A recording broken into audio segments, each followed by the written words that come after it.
എൻ്റെ എല്ലാ പ്രിയപ്പെട്ടവർക്കും ഒരിക്കൽ കൂടി സ്വാഗതം. ഇന്നത്തെ വീഡിയോയിലൂടെ നമ്മൾ നോക്കുന്നത് ജീവിതത്തിൽ സാമ്പത്തികമായിട്ടുള്ള ബുദ്ധിമുട്ടുകളൊക്കെ ഉണ്ടാകുമ്പോൾ അവിടെ നമ്മൾ ചെലവ് ചുരുക്കുക എന്ന ഒരു മനോഭാവമാണോ കൊണ്ടുവരേണ്ടത്, അതോ നമ്മുടെ വരുമാനം കൂട്ടുക എന്ന തിയറിയാണോ ജീവിതത്തിൽ നടപ്പിലാക്കേണ്ടത് എന്നതുമായി ബന്ധപ്പെട്ട കുറച്ച് കാര്യങ്ങളാണ്. ഞാനൊക്കെ വളർന്നു വന്ന ഒരു സാഹചര്യത്തിൽ നമ്മുടെ വീട്ടിലാണെങ്കിലും അയൽവക്കത്താണെങ്കിലും നാട്ടിലാണെങ്കിലും ഒക്കെ എല്ലാ ആളുകളും പൊതുവേ പറയുന്നൊരു കാര്യമുണ്ട്. സാധനങ്ങൾക്കൊക്കെ വില കൂടുമ്പോൾ സാമ്പത്തികമായ ബുദ്ധിമുട്ടുകളും ഉത്തരവാദിത്തങ്ങളും ഒക്കെ കടന്നു വരുമ്പോൾ ഇനി ചെലവൊക്കെ ചുരുക്കി ഒന്ന് ജീവിക്കണം എന്ന് പറയുന്ന ആളുകളായിരുന്നു. കാലം ഒരുപാട് മുന്നോട്ട് പോയിട്ടുണ്ട്. ഈ വർത്തമാനകാലത്തിൽ എത്തി നിൽക്കുമ്പോൾ നമ്മുടെയൊക്കെ ജീവിതത്തിൽ കുറേയൊക്കെ അനുഭവങ്ങൾ കടന്നു പോയപ്പോൾ സ്വയം തിരിച്ചറിഞ്ഞൊരു യാഥാർത്ഥ്യം മറ്റൊന്നാണ് എന്നതാണ്. അതായത് കാലഘട്ടം ആവശ്യപ്പെടുന്ന സാമ്പത്തിക അടിത്തറ ഭദ്രത നമ്മൾ കണ്ടെത്തണം എന്നുള്ളതാണ്. ഓരോ കാലഘട്ടവും നമ്മളോട് ആവശ്യപ്പെടുന്നുണ്ട്. ഇത്ര സാമ്പത്തിക ചുറ്റുപാടെങ്കിലും മിനിമം ഉണ്ടായാൽ മാത്രമേ ഇന്നത്തെ കാലത്ത് കാര്യങ്ങളൊക്കെ വളരെ പ്രോപ്പറായി വളരെ കംഫർട്ടബിളായി മുന്നോട്ട് പോകാനാവുകയുള്ളൂ എന്ന്.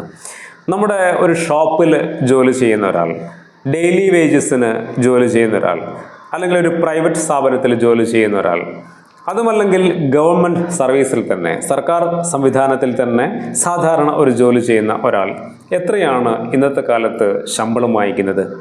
ഒരു 15,000 രൂപ തൊട്ട് ഒരു 30,000 രൂപയാണ് ഏവറേജ് ഒരു കണക്കാണ് പറയുന്നത്. ഇത്രയും സാലറിയാണ് വാങ്ങിക്കുന്നത്. ഈ 15,000 രൂപ തൊട്ട് 30,000 രൂപ വരെ സാലറി വാങ്ങുന്ന ഒരാൾക്ക് ഇന്നത്തെ കാലത്ത് കാര്യങ്ങൾ വിചാരിച്ചതുപോലെ മുന്നോട്ട് പോകില്ല എന്നതാണ്. മിഡിൽ ക്ലാസ് ഫാമിലിയാണ് നമ്മുടെ സമൂഹത്തിൽ ഏറെയുമുള്ളത്. എന്താണ് മിഡിൽ ക്ലാസ് ഫാമിലിയുടെ പ്രത്യേകത? അവർക്ക് വരുമാനമുണ്ട്, പക്ഷേ ആ വരുമാനത്തിനപ്പുറം ഒരുപാട് ബാധ്യതകളും ഉത്തരവാദിത്തങ്ങളും ഉണ്ട് എന്നുള്ളതാണ് അവരുടെ ഏറ്റവും വലിയ പ്രശ്നം. ശരിക്കും ഒരു അപ്പർ മിഡിൽ ക്ലാസ് അല്ലെങ്കിൽ ഒരു അപ്പർ ക്ലാസ് ഫാമിലിയെ സംബന്ധിച്ച് സാമ്പത്തികമായി ഇന്നത്തെ കാലത്ത് കുറേയൊക്കെ കാര്യങ്ങളെ മാനേജ് ചെയ്യാൻ കഴിയും. വലിയ പ്രശ്നങ്ങളൊന്നുമില്ലാതെ മുന്നോട്ട് പോകും. പക്ഷേ ഇന്നത്തെ നമ്മുടെ സമൂഹത്തിൽ കൂടുതലുമുള്ളത് മിഡിൽ ക്ലാസ് ഫാമിലിയാണ്. അതായത് ഞാൻ ഈ പറഞ്ഞതുപോലെ 15,000-നും 30,000-നും ഇടയിൽ വരുമാനമുള്ള ആളുകൾ. അങ്ങനെയുള്ള ആളുകൾക്ക് ഇന്നത്തെ കാലത്ത് വളരെ സ്മൂത്തായിട്ട് കാര്യങ്ങൾ മുന്നോട്ട് പോകില്ല. പല ആളുകളും പറയുന്നത് കേട്ടിട്ടുണ്ടാവും, ഒരു 20,000 25,000 രൂപയൊക്കെ ഉണ്ടെങ്കിൽ സുഖമായിട്ട് ജീവിക്കാൻ പറ്റുമെന്ന്. തെറ്റാണ്. കാരണം ജീവിതം എന്ന് പറയുന്നത് അൺഎക്സ്പെക്റ്റഡ് ആയിട്ടുള്ള കുറേ അനുഭവങ്ങൾ കയറി വരുന്ന ഇടമാണ്. നിങ്ങളുടെ ഒരു സാധാരണ നോർമൽ ലൈഫ് അല്ല ജീവിതം എന്ന് പറയുന്നത്. അങ്ങനെയല്ല ജീവിതത്തെ നമ്മൾ സമീപിക്കേണ്ടത്. ജീവിതം എന്ന് പറഞ്ഞാൽ ഒരുപാട് ഉത്തരവാദിത്തങ്ങളും അൺഎക്സ്പെക്റ്റഡ് ആയിട്ടുള്ള കുറേ അനുഭവങ്ങളും ഒക്കെ വന്നു ചേരുന്ന ഒരിടമാണ്. അവിടെ നമ്മൾ കുറച്ചുകൂടി അഡ്വാൻസ് ആയിട്ട് ജീവിതത്തെ സമീപിച്ചില്ലെങ്കിൽ നമ്മൾ വിചാരിച്ചതുപോലെയുള്ള ഒരു ജീവിതത്തെ നമുക്ക് ക്രിയേറ്റ് ചെയ്യാനോ ഫുൾഫിൽ ചെയ്യാനോ സാധ്യമാവില്ല. ഇപ്പം നമുക്ക് പെട്ടെന്നൊരു ഹോസ്പിറ്റലിൽ പോകണം, എന്തോ ആവട്ടെ, പനിയോ കാര്യങ്ങളോ എന്തോ ആവട്ടെ, നമുക്ക് അതൊരു എക്സ്പെൻസ് തന്നെയാണ്. ഒരു സാധാരണ കൃത്യമായി വരുമാനം കിട്ടുന്ന ആളുകൾക്ക് ഒരു അഡീഷണൽ ചിലവാണത്. പെട്ടെന്ന് കൂട്ടുകാരൊക്കെ കൂടിയിട്ട് ഒരു യാത്ര പോകണമെന്ന് കരുതുമ്പോൾ നമ്മൾ സാധാരണ എന്ത് ചെയ്യും? പണം എങ്ങനെയെങ്കിലുമൊക്കെ നമ്മൾ സ്വരൂപിച്ചിട്ടാണ് പോകാറുള്ളത്, അല്ലേ? കയ്യിൽ പണം ഉണ്ടാവാറില്ല. ഒരു സാധാരണ ഒരു മിഡിൽ ക്ലാസ് ഫാമിലിയെ സംബന്ധിച്ച് പലപ്പോഴും അങ്ങനെയാണ്. ഇപ്പോൾ കുട്ടികളെ കൂട്ടിയിട്ട് അവർക്ക് എന്തെങ്കിലും ഒരു ഫംഗ്ഷൻ, അവരുടെ കഴിവ് തെളിയിക്കാൻ അവരെ എവിടെയെങ്കിലും കൂട്ടി നമ്മൾ പോവുകയാണ്. അപ്പോൾ അതൊരു എക്സ്പെൻസ് ആണ്. അതുപോലെ നമ്മുടെ കുടുംബത്തിൽ ഒരു കല്യാണം അല്ലെങ്കിൽ മറ്റെന്തെങ്കിലും ഒരു ഫംഗ്ഷൻ വരുമ്പോൾ നമുക്ക് ഒരു അഡീഷണൽ ഒരു എമൗണ്ട് നമ്മൾ കാണേണ്ടി വരും. ഇങ്ങനെ നിത്യജീവിതത്തിൽ ഒരുപാട് എക്സ്പെൻസുകൾ കയറി വരുന്നുണ്ട്. ഇതൊന്നും കാൽക്കുലേറ്റ് ചെയ്യാതെ നമുക്ക് കിട്ടുന്ന വരുമാനം പ്രോപ്പറാണ് എന്ന് പറയാനാവില്ല. അത് മാത്രവുമല്ല, നമുക്ക് ഒരുപാട് അടവുകൾ, ചിട്ടികൾ, കടങ്ങൾ, ബാധ്യതകൾ ഇതൊക്കെ തന്നെയുണ്ട്. അതിലപ്പുറം നമ്മൾ കാണേണ്ടതായിട്ടുള്ള ഒരു വലിയ പ്രത്യേകത, ഇന്നത്തെ കാലത്ത് ഒരു പുതിയ തലമുറ ഒരു പുതിയ ജീവിതത്തിലേക്ക് കടക്കുന്നതിന് മുമ്പ് തന്നെ ഒരുപാട് ബാധ്യതകളെ ഫേസ് ചെയ്യേണ്ടി വരുന്നുണ്ട്.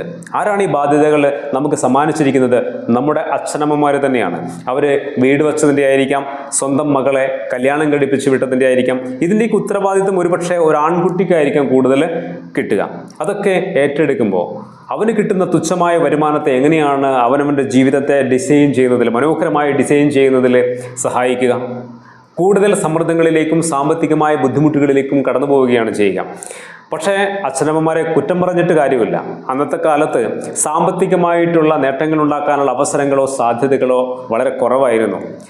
ചെറിയ പരിമിതമായ സാഹചര്യത്തിൽ നിന്നുകൊണ്ടായിരിക്കാം അവരൊക്കെ അത് ചെയ്തിട്ടുണ്ടാവുക. അതുകൊണ്ടാണ് പലപ്പോഴും അവരുടെ കടബാധ്യതകളും മറ്റുത്തരവാദിത്തങ്ങളും മക്കൾക്ക് കൈമാറേണ്ടി വന്നത്. പക്ഷേ അതിൻ്റെ എല്ലാ ബുദ്ധിമുട്ടുകളും അനുഭവിക്കുന്നത് പുതിയ തലമുറ തന്നെയായിരിക്കും.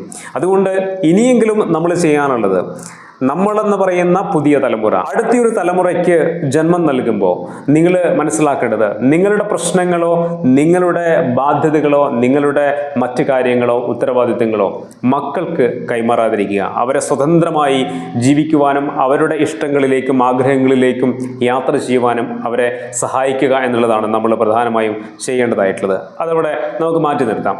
ഏതായാലും നമ്മൾ മനസ്സിലാക്കേണ്ടതായിട്ടുള്ള പ്രധാനപ്പെട്ട കാര്യം, ഈ ചെറിയൊരു വരുമാനത്തിൽ നിന്നുകൊണ്ട് ഇന്നത്തെ കാലത്ത് നമുക്ക് ജീവിക്കാനാവില്ല എന്നുള്ളത് തന്നെയാണ്.